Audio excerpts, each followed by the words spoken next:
Dr. Aronowitz, you mentioned in another video, some of the different orthodontic techniques which have improved and stuff. And one thing you mentioned there was Invisalign. Now, lots of people know about Invisalign, kind of, because it's advertised on television.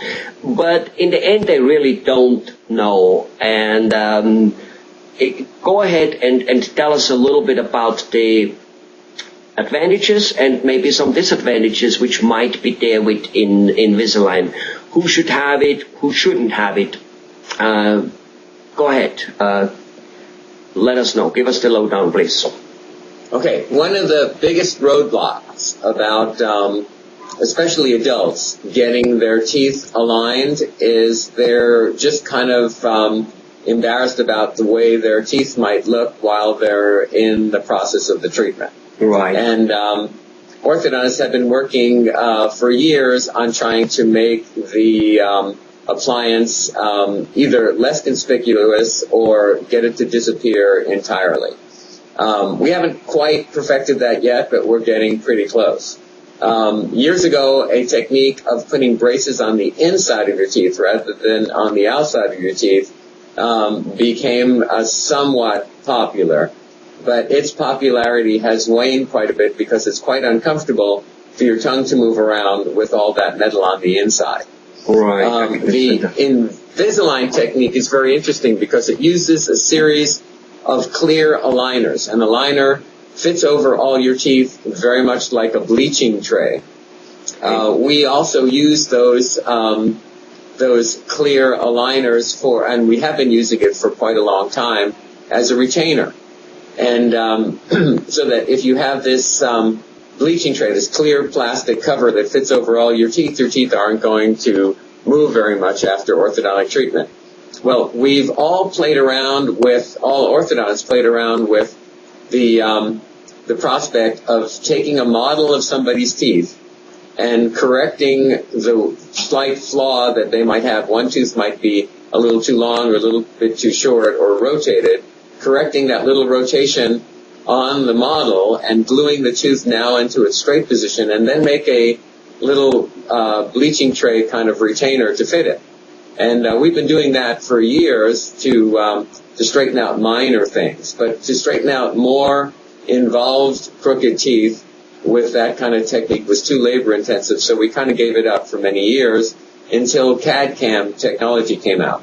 And the Invisalign company got ahead of the curve on that technology, and they were able to create all these little steps of straightening teeth with Invisalign, and in some cases it's quite effective in straightening teeth, and the adults that are wearing it, or the teenagers, it's very, very hard to tell that they're actually wearing these aligners, and it's right now one of the best answers for patients who do not want to have a permanent fixed braces on their teeth.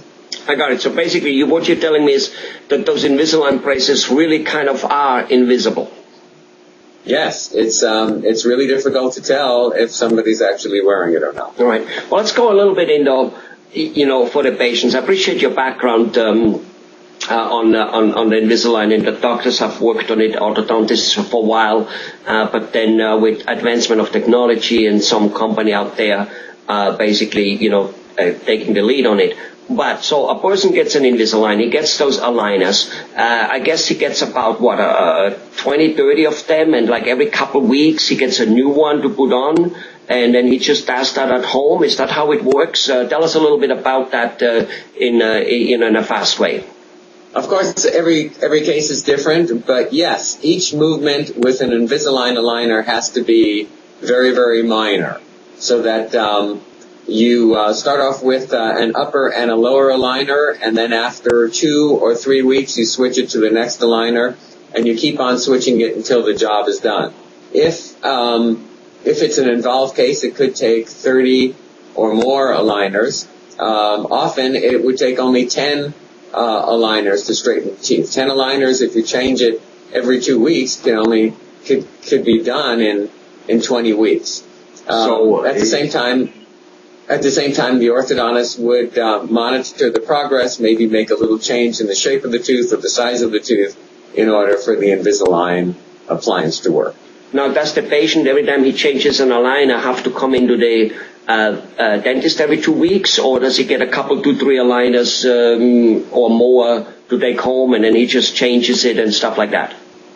It depends on what stage they're up to, but yes, it's possible to actually give them 2 or 3 aligners to last 6 weeks or longer between visits. Mm-hmm. Now, obviously, I guess, and that's why originally an Invisalign wasn't so much made for the younger generation, and at this moment I think lots of teenagers started wearing them, and some dentists say that if the teenager is responsible, and you usually know that by talking to him, by talking to the parents, that then it's not a risk. Otherwise, he just might not wear it too much, and by doing so, well, for all purpose, will never get his teeth straightened out. So what about if people, how much because people take them off during, when they eat, so they can brush the teeth otherwise. And how long do people need to wear it on a daily basis? Like, how much, some people, if you're a French guy, I don't know whether this procedure works in France, because the French people have 3-hour lunch, 4-hour dinner, an hour and a half breakfast, and of course they have cheese in between, so I don't think they ever not eat. So how are they going to wear them? Helmet, you're right. And Invisalign is clearly not for everyone. It's not for a person who's not motivated to actually do this. And some teenagers are not. Most of them are. And some adults are not. And it's not for somebody who will be eating all day long, because you can only drink clear liquids when you have the Invisalign appliance in place. So that you need to wear it pretty much 23 out of the 24 hours a day. So we're trying to mimic the same speed and technique as fixed braces, which are on 24 hours a day. And there are some patients that I've thought they would be a good candidate for Invisalign, and they say, oh no, I can't be trusted to do this. I need to have something that's on my teeth that would be working no matter what. And then other patients it's more appropriate for. So yes, like any other treatment, you need to pre-screen your patients and see if they would be a good candidate, both for the type of orthodontic problem that they have and for the type of lifestyle that they have. Would it work with their lifestyle? Right. But fortunately, there are many different types of appliances, and we usually can match the patient with the appliance that would be most efficient for their needs. So, however, let's just say this guy, this adult, or for that much the teenager, he has the braces, the Invisalign, and he has this all-important job interview, this all-important first date. If he here and there takes it off for those 2, 3, 4 hours while this is happening, not the end of the world though, right? That's correct. You can have a small setback for a day or 2 or 3 and then just pick it up later. I told you that some patients can change their Invisalign aligners every 2 weeks.